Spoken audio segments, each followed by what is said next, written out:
नमस्कार दोस्तों, आप सुन रहे हैं लक्ष्मी कुमावत जी द्वारा लिखी गई कहानी बहू के पैर। कच्ची पक्की सड़क को पार करते हुए कार निरंतर कुल देवी के मंदिर की तरफ जा रही थी। कार के पीछे ही चल रही बस में बैठी घर की महिलाएं मंगल गीत गा रही थीं और हंसी ठिठोली कर रही थीं।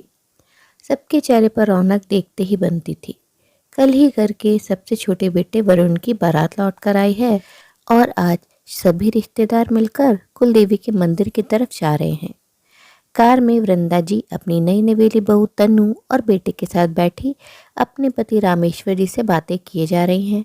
साथ ही साथ ड्राइवर को भी हिदायत दिए जा रही हैं कि थोड़ा जल्दी करो, कुलदेवी के दर्शन का शुभ मुहूर्त निकला जा रहा है, कहीं ऐसा न हो कि पट बंद हो जाए। जबकि अपनी सास और पति वरुण के बीच गज भर का घूंघट लिए बैठी तन्नू चुपचाप सबकी बातें सुन रही थी। एक तो जून का महीना, ऊपर से इतनी भीषण गर्मी, उस पर भी नेले पर दैला, शादी का भारी लहंगा और ओढ़नी, गहने भी सारे पहना रखे थे। यह क्या कम था कि इतना लंबा घूंघट भी करवा दिया। इसमें भी छोटी सी कार में एक तरफ पति बैठा हुआ है और दूसरी तरफ सास। उन दोनों के बीच फंसी तन्नू इधर से उधर हिलडुल भी नहीं पा रही थी। पर इन सबसे भी ज़्यादा परेशानी तन्नू को थी। उसकी आंखों में से आंसू गिर रहे थे, जिसे बार बार अपने रुमाल से पोंछती जा रही थी। रह रहकर कल शाम की बातें दिमाग में घूम रही थी, जब मुंह दिखाई की रस्म होने वाली थी। कल सुबह ही तो बारात रवाना होकर घर आई थी, तब तक तो सब कुछ ठीक था। दिन में थोड़ी बहुत रस्में हुई और उसके बाद थोड़ा बहुत आराम। शाम को मुंह दिखाई की रस्म होने वाली थी। इसके लिए तन्नू बहुत अच्छे से तैयार हुई थी। वैसे भी नई नवेली दुल्हन थी तो अलग से तैयार होना तो बनता ही था। थोड़ी देर बाद शादीशुदा ननद मीनू ने आकर कहा, भाभी जल्दी करो, मेहमान और आसपास की सभी औरतें आ गई हैं। हाँ दीदी, बस तैयार हो गई। मीनू तन्नू को लेकर निकलने ही वाली थी, इतने में वृंदा जी दौड़ती हुई उस कमरे की तरफ आई और तन्नू को लगभग अंदर की तरफ खींचते हुए बोली, अरे ये क्या बहू, घूंघट तो करो और यही कमरे में रहो। पर मम्मी, अपने यहाँ तो घूंघट होता ही नहीं है ना, और कमरे में कौन सी मुंह दिखाई की रस्म होती है? मीनू ने हैरानी से पूछा। हाँ नहीं होता, लेकिन तनु घूंघट करेगी और फिलहाल आज के लिए ये इसी कमरे में रहेगी। जब तक हम कुलदेवी के दर्शन न कर आएं, तब तक ये और वरुण आपस में बात भी नहीं कर सकते। वृंदा जी ने लगभग अपना फैसला सुनाते हुए कहा। पर क्या हुआ मम्मी? मीनू ने दोबारा पूछा तो वृंदा जी ने घूर कर उसे देखा, जैसे कह रही हो कि अब चुप रह। उनकी आंखें देखकर ही मीनू चुप हो गई और तनु को वापस उसी कमरे में लाकर बिठा दिया। थोड़ी देर बाद वृंदा जी अपनी ननद सुमति जी के साथ कमरे में आई और आते ही सुमति जी तनु से बोली, अरे बहू, जरा अपने पैर तो दिखाना। उनकी बात सुनकर एक पल के लिए तो तनु को समझ ही नहीं आया कि बुआ जी कहना क्या चाह रही हैं। उसे चुप देखकर जब दोबारा बुआ जी ने कहा, अरे बहू, बहरी हो गई है क्या? कह रही हूँ ना, अपने दोनों पैर दिखा। तनु ने लहंगा थोड़ा सा ऊपर करके अपने दोनों पैर दिखाए। पैर देखते ही सुमति जी बोली, देख, मैंने कहा था ना तुझसे, क्या देखकर लड़की लेकर आई तू? इसके पैरों की उंगलियां तो इसके अंगूठे से भी बड़ी हैं। हाय राम जी, मैंने तो बिल्कुल भी ध्यान नहीं दिया। काश ध्यान दिया होता तो इसे इस घर में लेकर। कहते कहते वो चुप हो गई, पर वृंदा जी इस तरीके से कह रही थी जैसे बहुत बड़ी गलती हो गई। तभी बुआ बोलने लगी, यह तो जब कलश अंदर की तरफ धकेल रही थी तब देख लिया मैंने, नहीं तो पता नहीं क्या हो जाता। तू भी वृंदा बहू लाने के चक्कर में ऐसी बावरी हुई कि बस अपना घर बर्बाद करने में तुली हुई है। क्या कर सकती हूँ जीजी, जब इसे देखने गए थे तब ठंड का मौसम था। इसने पैरों में जुराबें पहन रखी थी, इसलिए मुझे इसके पैर दिखे नहीं और मैंने भी ध्यान नहीं दिया।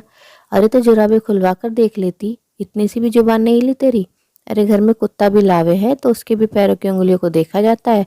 जो तू तो बहू लेने गई थी। अब क्या होगा जीजी, मुझे तो बहुत डर लग रहा है। डर मत, मैं हूं ना। जब तक कुलदेवी के मंदिर में दर्शन ना करा दो इसका चेहरा घर में किसी को दिखाना मत, खासकर अपने बेटे को। और सारे रस्म रिवाज छोड़ कल ही कुल देवी के मंदिर जाने की तैयारी करो। ठीक है जीजी, जैसा आप कहो। कहते कहते सुमति जी और वृंदा जी ने ऐसी तीखी नजरों से तनु को देखा जैसे पता नहीं तनु के साथ इस घर में क्या बवंडर आ गया हो। उसके बाद दोनों कमरे के बाहर निकल गईं। दोनों की बात सुनकर तनु की आंखों से आंसू भी निकल आए। क्या एक बहू और कुत्ते में कोई फर्क नहीं होता? रात को भी मीनू आकर ही खाना दे गई थी। उसके बाद कमरे में न कोई आया न कोई गया। तनु अकेली ही कमरे में रही। सुबह भी जब कुलदेवी के मंदिर के लिए निकले तो तनु अपने कमरे से ही घूंघट लेकर निकली थी। कल की बातें याद करके तनु की आंखों में बार बार आंसू आ रहे थे, पर शायद उसके आंसुओं का इन अंधविश्वासियों के सामने कोई मोल नहीं था। आखिर मेरे पैर में ऐसा क्या देख लिया इन लोगों ने जो इतना बड़ा बवंडर बना दिया? रह रहकर बस यही सवाल उसके मन में आ रहे थे। तनु कुछ समझ ही नहीं पा रही थी, घूंघट में से ही अपने दोनों पैरों की तरफ देख रही थी, पर उसे कुछ समझ में नहीं आ रहा था। कभी अपने पैर देखती तो कभी वृंदा जी के। इन्हीं लोगों की तरह तो है पैर हैं मेरे, फिर मेरे पैरों में क्या कमी रह गई जो मैं इतनी अपशगुनी हो गई? कुल देवी के मंदिर पहुंचने से पहले वरुण को मेरी शक्ल भी नहीं दिखानी। आखिर क्यों? वो तो मुझसे 3-4 बार पहले भी मिल चुका था। एक बार तो मम्मी जी खुद उसके साथ थी, पर अब क्या हो गया? और इस छोटी सी कार में मुझसे चिपक के ही तो बैठा हुआ है। अब क्या उस पर अपशकुन नहीं लग रहा? जितना दिमाग वो लगा सकती थी लगा रही थी, पर जवाब उसे किसी चीज़ का नहीं मिल रहा था। जून की गर्मी में दिमाग भी गर्म होता जा रहा था। ऐसा लग रहा था बस थोड़ी देर में फट पड़ेगा। पर नई नवेली बहू को तो बम की तरह फट पड़ने का भी हक नहीं होता। जो जैसा चल रहा है बस चली जा रही है। खैर थोड़ी देर में कुलदेवी के मंदिर पहुंचे, जिसे देखकर वृंदा जी के मुंह से सबसे पहले यही निकला, भगवान का शुक्र है कि पट बंद नहीं हुए हैं। फिर अपने पति रामेश्वर जी से बोली, अरे जाओ जरा बस में से जीजी को फटाफट से लेकर आओ, अब वही बताएंगी कि क्या करना है। रामेश्वर जी फटाफट अपनी पत्नी की बात पर अमल करते हुए बस की तरफ लपके और अपनी बड़ी बहन यानी सुमति जी को फटाफट वृंदा जी के पास लेकर आए। जिन्हें देखते ही वृंदा जी बोली, हाँ जीजी अब बताओ क्या करना है? अरे करना क्या है, फटाफट से अपनी बहू और बेटे को कार में से निकालो और दर्शन कराने मंदिर ले चलो। याद रखना बेटा आगे खड़ा होना चाहिए और बहू उसके पीछे ही चले। ठीक है जीजी। वृंदा जी ने जैसे सुमति जी ने कहा था ठीक वैसे ही किया। आगे आगे वरुण, पीछे पीछे तनु घूंघट लिए हुए कुल देवी के मंदिर में दर्शन के लिए चलने लगी। साथ में सुमति जी और वृंदा जी भी चल रहे थे, जबकि और रिश्तेदार महिलाएं पीछे पीछे मंगल गीत गाते हुए मंदिर में उन लोगों के साथ ही प्रवेश कर रही थी। मंदिर में प्रवेश करते ही औरतें वही कंपाउंड में बैठकर मंगल गीत गाने लगी, जबकि वरुण, तनु, सुमति जी और वृंदा जी अंदर कुलदेवी के दर्शन के लिए गए।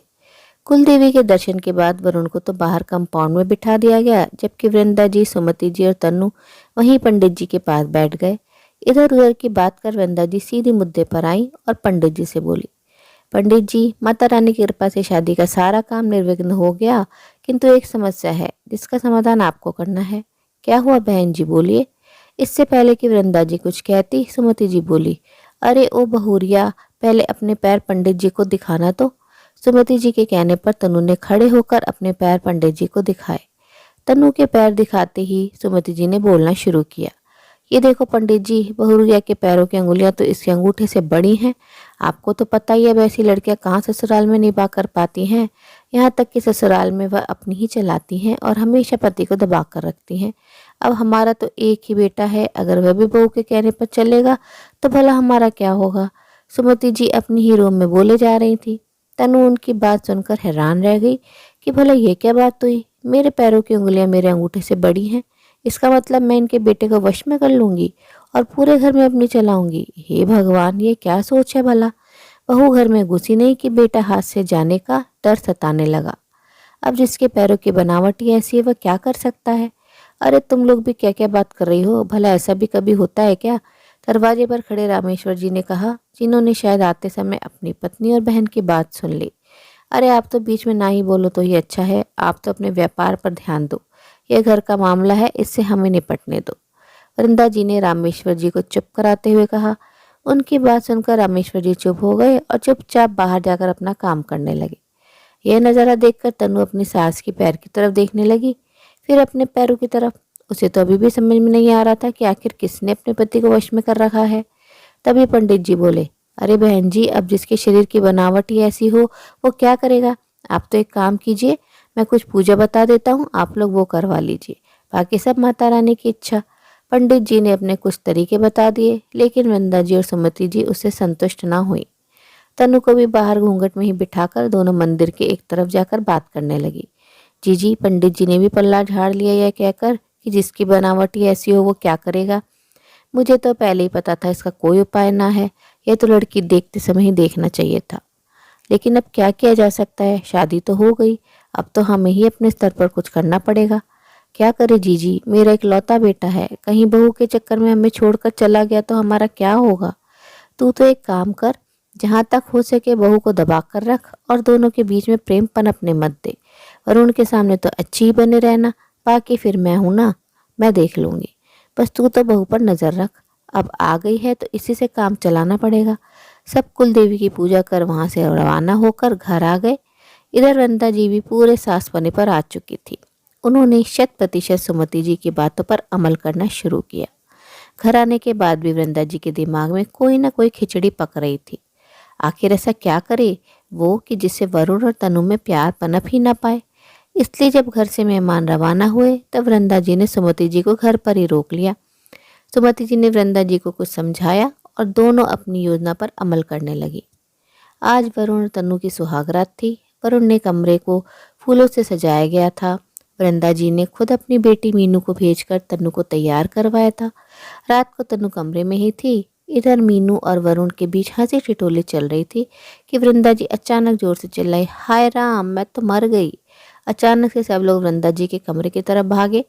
देखा तो वृंदा जी जमीन पर पड़ी हुई हैं। उन्हें देखते ही वरुण और मीनू एक साथ बोले, क्या हुआ मम्मी। इससे पहले कि वृंदा जी कुछ कहती सुमति जी ही बोली, अरे भाभी का पैर फिसल गया और वो गिर गई, शायद मोच आई हो, देखो जरा। नहीं नहीं जीजी, मोच तो नहीं आई, पर कमर में बहुत दर्द हो रहा है। हाय, मुझसे तो खड़ा भी नहीं होते बन रहा। बेटा वरुण, जरा सहारा देकर उठा तो सही। आखिर वरुण ने सहारा देकर वृंदा जी को उठाया और कराती हुई अपनी माँ को बिस्तर पर लेटाया। हाय, मेरी कमर में बहुत दर्द हो रहा है, कोई मालिश कर दे तो अच्छा हो। इतने में मीनू बोली, मम्मी आप परेशान ना हो, मैं आपकी मालिश कर देती हूँ। अरे नहीं नहीं, हमारे में बेटियों में से ये सब नहीं कराया जाता। जब घर में बहू है तो बहू ही करेगी। आज वो तेरी माँ की सेवा कर देगी और यही तेरी माँ के पास सो जाएगी। सुमति जी ने कहा तो वरुण और मीनू एक दूसरे की शक्ल देखने लगे, पर कर क्या सकते थे। आखिर मीनू तनु को बुला लाई। तनु ने आकर वृंदा जी की कमर की मालिश की। उसके बाद उनके पैर दबाने लगी। रात काफ़ी हो चुकी थी, इसलिए वरुण कमरे में जाकर सो गया और तनु वृंदा जी के साथ उनके कमरे में। लेकिन रात को वृंदा जी को खर्राटे भरते और आराम से सोते देखकर तनु ने मन में यही बात आ रही थी कि कहीं सासू माँ नाटक तो नहीं कर रही। दूसरे दिन सुबह वृंदा जी कराहते हुए ही जैसे तैसे कमरे के बाहर आई और हॉल में आकर सोफे पर बैठ गई।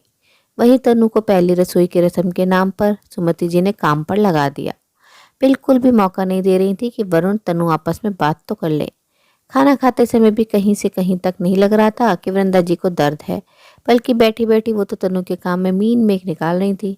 अभी वो मीन मेघ निकाल ही रही थी कि इतने में मीनू ने कहा, क्या मम्मी, आपकी बातों को सुनकर कहीं से भी नहीं लग रहा कि आपकी कमर में दर्द है। कहीं बहू के आते ही आप भी टिपिकल सास की तरह नाटक तो नहीं करने लगी। मीनू ऐसा कहकर जोरों से हंसने लगी। सबकी नज़रें अपनी तरफ देखकर वृंदा जी खिसियाते हुए बोली, हाँ हाँ, जिसको लगती है उसी को पता चलता है। अब तू भी मेरा मजाक बना ले। अरे मम्मी, मैं तो मजाक कर रही हूँ, क्यों बुरा मान रही हो। जब तन्नू घर के काम से फ्री हुई तो वृंदा जी वरुण से बोली, मुझे तो डॉक्टर के पास लेकर चल, मुझे तो बहुत दर्द हो रहा है। इतने में रामेश्वर जी ने कहा, अरे मैं ले चलता हूँ, वरुण को क्यों परेशान कर रही हो। तो वृंदा जी ने उन्हें झड़कते हुए कहा, आप तो रहने ही दो, दिखा तो ऐसे रहे हो जैसे बड़ी सेवा करते हो मेरी। मेरा बेटा मुझे ले जाएगा तो कोई परेशानी है क्या। अरे पर भाग्यवान, मैं तो इसलिए कह रहा था कि कम से कम पता तो हो कि तुम्हें कौन सी दवाई किस समय देनी है। आखिर तुम्हारे साथ कमरे में मैं ही तो रहता हूँ। हाँ, बड़े आए मेरी सेवा करने वाले, आप तो घर पर बैठो। वरुण मुझे दिखाएगा और वही बता देगा कौन सी दवाई कब लेनी है।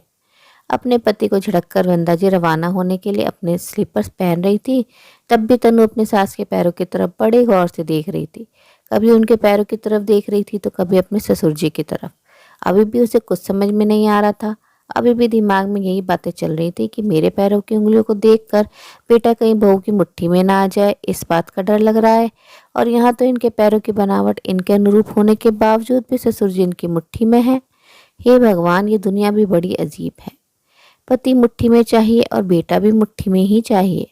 आखिरकार वरुण वृंदा जी को लेकर हॉस्पिटल रवाना हुआ तो सुमति जी भी उनके साथ हो गई।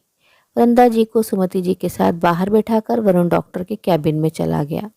पीछे से वृंदा जी सुमति जी से बोली, जी ऐसे कैसे काम चलेगा। आखिर कब तक मैं बहू बेटे को दूर रख पाऊंगी।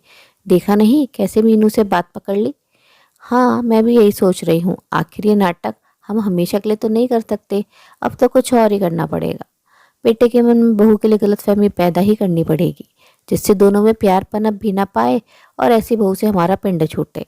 सुमति जी अपनी अकल लगा रही थी, दोनों बातें किए जा रही थी, लेकिन दोनों में से किसी ने भी ये नहीं देखा कि वरुण उनके पीछे कब का आकर खड़ा हो चुका है और शायद उनकी बातें सुन भी चुका है। इतने में वृंदा जी की नज़र वरुण की तरफ गई तो वो घबरा गई। वरुण ने कुछ नहीं कहा, बस चुपचाप उनकी तरफ देखता रहा। तो सुमति जी बात संभालते हुए बोली, बेटा क्या कहा डॉक्टर ने? चल जल्दी से तेरी माँ को दिखा लेते हैं। वरुण गुस्से से सुमति जी को देखते हुए बोला, दिखाना क्या है, अच्छी भली तो है मम्मी, इतना बड़ा धोखा, वो भी अपने बेटे के साथ।